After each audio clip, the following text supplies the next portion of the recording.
Nick Wright is a liar. The debate about who the GOAT is between Michael Jordan and LeBron James is definitely one of the most heated, if not the most heated discussions in sports history.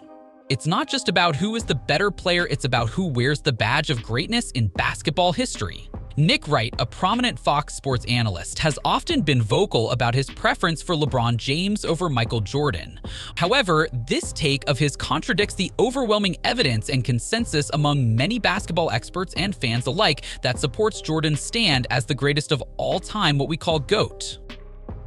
Nick Wright has set the media ablaze after he challenged Michael Jordan's legacy following a report that questioned the accuracy of his statistics during his most acclaimed season in the NBA. An article by Yahoo Sports delved into Jordan's performance in the 1987 to 1988 campaign, often referred to as his finest due to him topping the scoring charts and being honored as the Defensive Player of the Year, a unique feat that the upcoming greatest of all time, LeBron James, hasn't accomplished.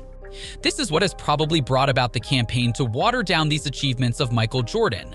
The so-called investigation highlighted significant differences in Jordan's block and steal counts between home and away games.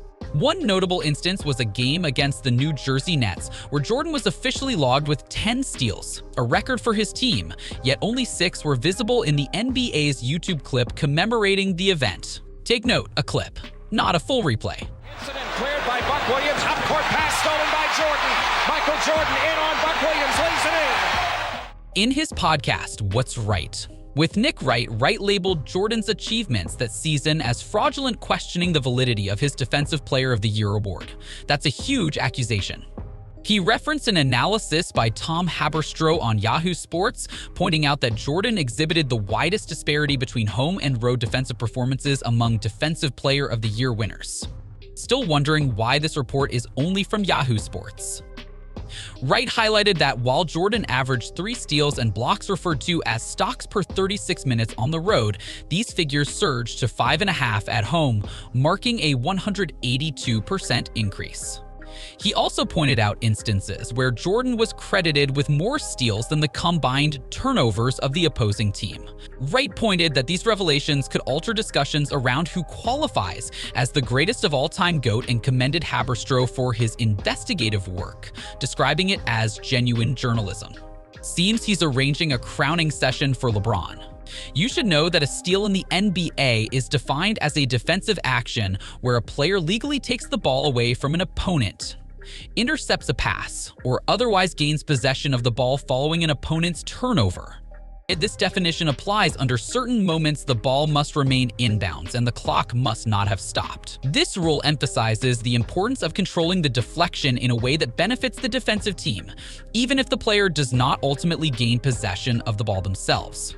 But Michael Jordan doesn't even have the highest steal record in the NBA, so why the hate? Would he suggest that John Stockton's 3,265 steals is a sham or a foul play? People just seem to want to say anything to downplay Jordan's career even after retiring many years back. Sure takes a lot to be the GOAT, got many who don't think you deserve it. One of the most compelling arguments for Jordan's superiority lies in his unmatched performance in the playoffs. Jordan led the Chicago Bulls to 6 NBA championships, averaging 27.3 points per game during these runs. His ability to elevate his game in the clutch, scoring crucial baskets under pressure, is unbeatable. LeBron James, despite his impressive playoff performances, has yet to win a championship without Dwyane Wade or Kyrie Irving on his team, showing his easy opportunity having been surrounded by talent compared to Jordan's individual dominance. Jordan's efficiency as a scorer is yet another area where he surpasses LeBron. Jordan had a career field goal percentage of 49.7%, which is higher than LeBron's career average of 50.4%. Moreover, Jordan's ability to score efficiently in critical moments, such as his 63-point game against the Boston Celtics in the 1986 playoffs, showcases his exceptional scoring prowess. LeBron's scoring efficiency, while impressive, does not match Jordan's consistency and impact in high-stakes games. Nick Wright has argued that LeBron is a better defender than Jordan. However, Jordan's defensive accolades, including being named to the All-Defensive First Team 9 times, challenge this claim. Jordan's ability to guard multiple positions and his relentless intensity on defense were hallmarks of his game. While LeBron is undoubtedly a great defender, Jordan's defensive contributions were important to the Bulls' success, further cementing his legacy as one of the greatest defenders in NBA history. Jordan's impact on the game extends beyond his playing career. He has helped the way players approach the game, emphasizing competitiveness, work ethic, and mental toughness. LeBron's influence is undeniable, but when compared to Jordan's legacy, which is unique in its ability to inspire generations of players and fans alike, Jordan's influence on the culture of basketball cannot be overstated, making him a figurehead for excellence and determination.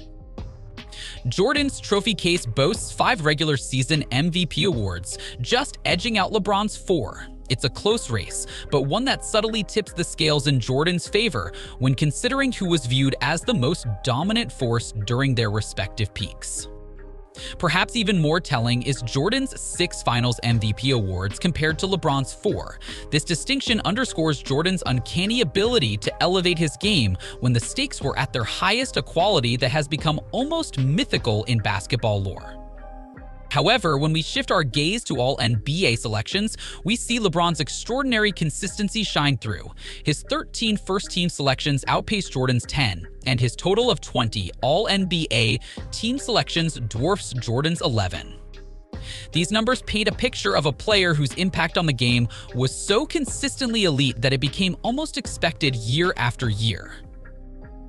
Both players burst onto the NBA scene with Rookie of the Year honors, but it's in the scoring department where Jordan's legacy truly sets itself apart. His 10 scoring titles speak to an offensive juggernaut whose ability to put the ball in the basket seemed almost superhuman at times. LeBron, while an incredible scorer in his own right, has led the league in scoring only once.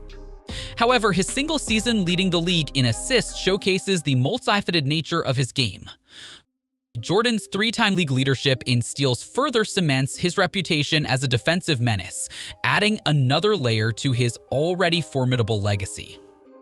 In essence, while LeBron James has consistently proven himself to be one of the game's elite players year after year, Michael Jordan's accolades paint a picture of a player who not only dominated but did so in a way that seemed to defy the limits of what we thought possible on a basketball court. Jordan's achievements, his defensive tenacity, scoring prowess, and the indelible mark he left on the sport create a compelling case for his status as the greatest of all time. His influence extended beyond the court, transforming basketball into a global phenomenon and setting a standard of excellence that continues to inspire players today. LeBron James, undeniably a basketball phenomenon in his own right, has carved out a unique legacy. His versatility, longevity, and ability to excel in multiple facets of the game are remarkable. Moreover, his off-court impact and social advocacy have redefined what it means to be a superstar athlete in the modern era. The debate between Jordan and LeBron isn't just about numbers, it's about how we define greatness in basketball. It's a discussion that ignites passion among fans and analysts alike, reflecting the deep personal connections we form with the sport and its icons. The words of Nick Wright can't be taken seriously. Man has been in many controversies. Wright dismissed concerns about professional players fixing games, stating that the complexity and high stakes of placing large bets on individual matches make it virtually impossible for players to engage in such activities. He pointed out that it would be extremely challenging for individuals to wager more than $40,000 on a single basketball game, especially considering the substantial earnings of NBA players. According to Wright, the perceived risks and rewards do not align in a way that would incentivize players to fix games, thereby minimizing the likelihood of such scandals occurring. But guess what? An NBA player just got dismissed from the NBA for betting. These statements by Nick Wright have sparked debates within the sports community, reflecting broader discussions about the ethics of sports betting, the integrity of sports officiating, and the responsibilities of sports media personalities in addressing sensitive issues with caution. Check out more updates by subscribing, liking, and sharing the channel.